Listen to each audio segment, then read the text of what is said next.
Take a look at this map of Afghanistan. See this unusual narrow strip of land? That's the Wakhan Corridor. It's 350 kilometers long, separating Tajikistan and Pakistan, and ends at a short border with China.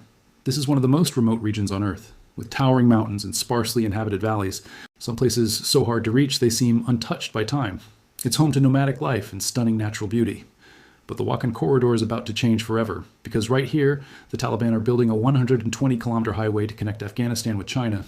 They claim this project will transform the country's economy, but its significance reaches far beyond Afghanistan's borders. It could alter global trade, offering an alternative route for Chinese goods flowing west. For China, the Wakhan Corridor could become a crucial link in its new Silk Road, a massive global infrastructure project designed to expand its economic influence. This highway will run through the very heart of Afghanistan's history, a land shaped by empires that have come and gone. At the same time, it opens a path toward Afghanistan's uncertain future, economically, politically, and culturally. Yet, online, we only found rough plans of the highway.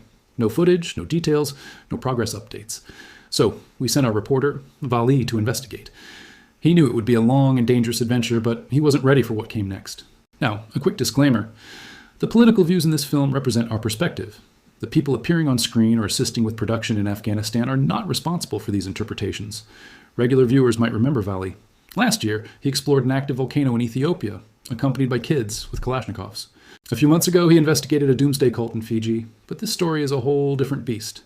Traveling to Afghanistan is neither easy nor safe. You can't just book a flight to the Wakhan Corridor. You fly to the capital, Kabul, then drive for days. Getting permission to film is incredibly challenging.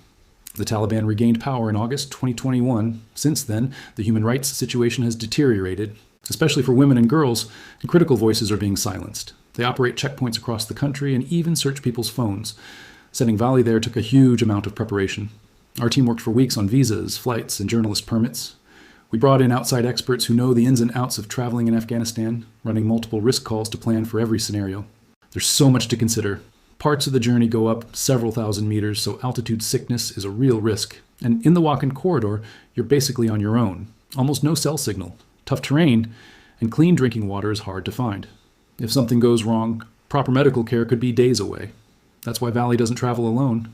He's with a field producer and medic, carrying 50 kilos of medical and emergency gear.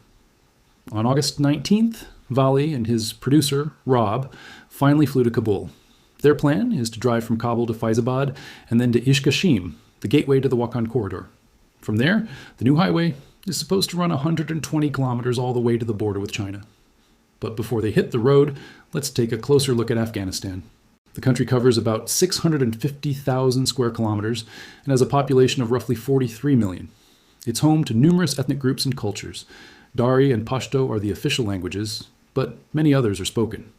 In the remote high valleys of the Wakhan, nomadic communities like the Wakhi and the Kyrgyz have lived for generations. Geographically, Afghanistan is landlocked, and because of its location, it has long been of interest to the world's superpowers. It's been conquered again and again throughout history by figures like Alexander the Great and Genghis Khan. Empires came and went, but none managed to hold on to Afghanistan permanently, which is why it's often called the graveyard of empires. In the 19th century, it became the stage for a rivalry between Great Britain and Russia known as the Great Game.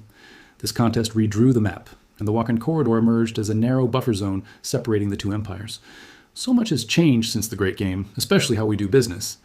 Back in Kabul, Vali still had to visit ministry after ministry to get his final permits. At the Ministry of Foreign Affairs, things went smoothly. He got the permit, along with a simple warning. Just stay exactly with your agenda, and you'll be fine. By 1 p.m., the trip began. Leaving the crowded capital behind, they headed toward the Salang Pass. To reach northern Afghanistan, they had to drive through a 2.6-kilometer tunnel at an altitude of 3,400 meters. This infamous tunnel wasn't built by Afghanistan, but by the Soviets. And it's not the only reminder of their invasion. Out in the desert lies a vast graveyard of Soviet tanks, relics from a terrible war.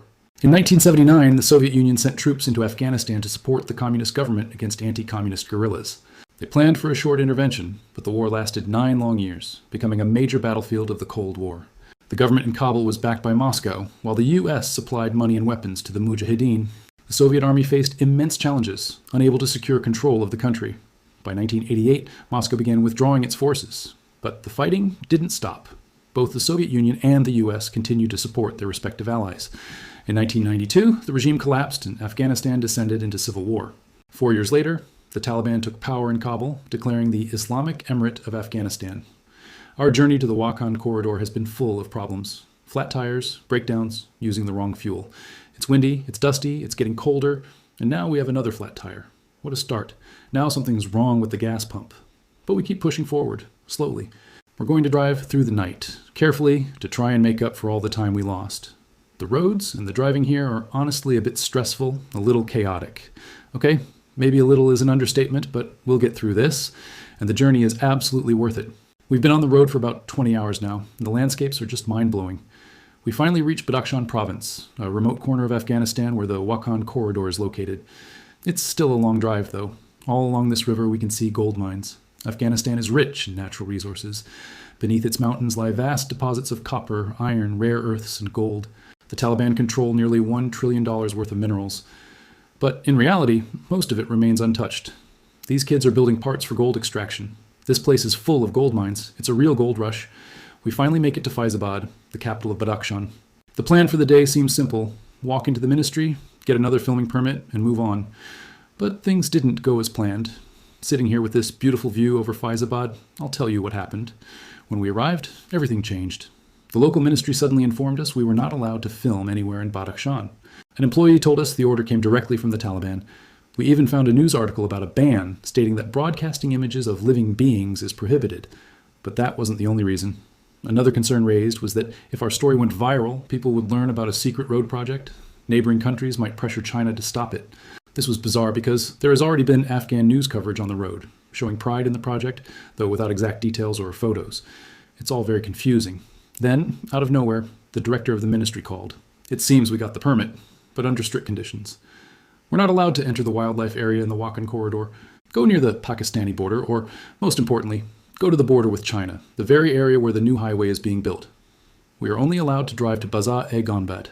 Why did they change their mind? We can't know for sure. We have no other choice but to adapt. We'll still use the permissions we have and see what we can capture.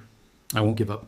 Camera in hand, I'll press forward, capturing sights of Afghanistan you've likely never seen before. Okay, this is it. The last checkpoint. Now we're officially in Wakhan. It's so windy out here. The first 80 kilometers of the Wakhan took us about 5.5 hours, and we reached Kala-e-Panja, the administrative village. Over the next few days, the journey takes us from bustling streets along roaring rivers. How will this go? We travel through secluded valleys, past breathtaking mountain panoramas, deeper into the heart of the Wakhan Corridor. The Wakhan splits into two here. This side goes to the Little Pamir, which is where we're headed. Over on that side is the past of Pakistan, just 78 kilometers away. All the mountains you see are actually on the Pakistani side. We arrive in Sarhad. This is where the 120-kilometer highway to China begins. It's a project the Taliban see as key to forging new alliances. With the new century, the Taliban established control over large parts of Afghanistan. They also provided shelter to Al-Qaeda, the militant organization founded by Osama bin Laden. What started as a support network for fighters during the Afghan War evolved into a globally known terrorist organization by September 2001. 26 days after the attacks on New York and Washington, the US and Britain launched a military campaign against the Taliban. By the end of 2001, the regime was removed from Kabul, and NATO allies joined efforts to stabilize the country, stationing troops there for nearly 2 decades to train and assist Afghan forces. The goal was to prevent Afghanistan from becoming a safe haven for extremists again. But despite a long international presence, the political situation remained unstable. In the summer of 2021, the US and its allies withdrew their troops, leading to a chaotic evacuation. While hundreds of thousands were flown out, many who had worked with international forces were left behind. The Taliban quickly retook control, imposing strict regulations that severely impacted human rights. Reports emerged of arbitrary detentions, harsh punishments, and severe restrictions on journalists and activists. The new rules have been especially devastating for women and girls. They are now banned from secondary schools and universities. Imagine being 12 years old and being told your education is over. Courageous Afghan women continue to advocate for their rights, but the challenges are immense. To keep learning, some girls listen to lessons broadcast on the radio, sending their homework back through a secret network of trusted family members and teachers. For many, the internet became the last space to connect and learn. But even that is under threat. In September, the Taliban cut off internet access across the country for 48 hours. Afghanistan is becoming more isolated. Foreign governments and investors have pulled out, leaving the economy in ruins. Unemployment is high, and more than half the population now relies on humanitarian aid. In this vacuum, China has stepped in, becoming one of the few international partners still engaging with the Taliban government.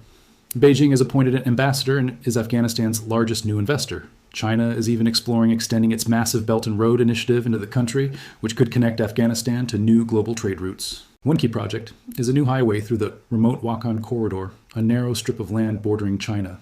We traveled to this region to see what this road really means for the people living there. The Wakhan Corridor is a place of breathtaking beauty, but life here is incredibly harsh. At an altitude of 5,000 meters, the air is thin, and just breathing is a challenge. We visited the nomadic Kyrgyz communities who have lived in these high-altitude valleys for centuries. Their lifestyle is tied to herding yaks and goats, and their traditions are passed down in yurts. The new highway has brought some tangible benefits. Traders can now reach these isolated villages, bringing essential goods like flour and fruit. A journey that once took weeks on foot can now be done in a fraction of the time. Teachers can now visit for a few months in the summer to educate the children, though girls can only attend until age 12. We saw small classrooms where lessons take place. A small flicker of hope in a difficult environment. But when we tried to get closer to the Chinese border, we were stopped by the Taliban. We were not allowed to film the border crossing directly, but through safe means, we captured footage of green fencing, small Chinese flags, and security cameras. The road is still just gravel, and there's little sign of the bustling trade that was promised. The idea of the Wakhan Corridor becoming a major economic gateway is, for now, mostly hypothetical. Security concerns and the need for massive additional investment make it a distant dream. After a long journey, we returned to Kabul. What we saw was a country of contradictions. A road built for progress in a nation facing severe restrictions. Most Afghans cannot leave, and they live under a government that offers little sign of change. But even in the face of immense hardship, hope persists. The people we met continue to aspire for a better future, one with economic opportunity, access to education, and restored freedoms. Thanks for watching.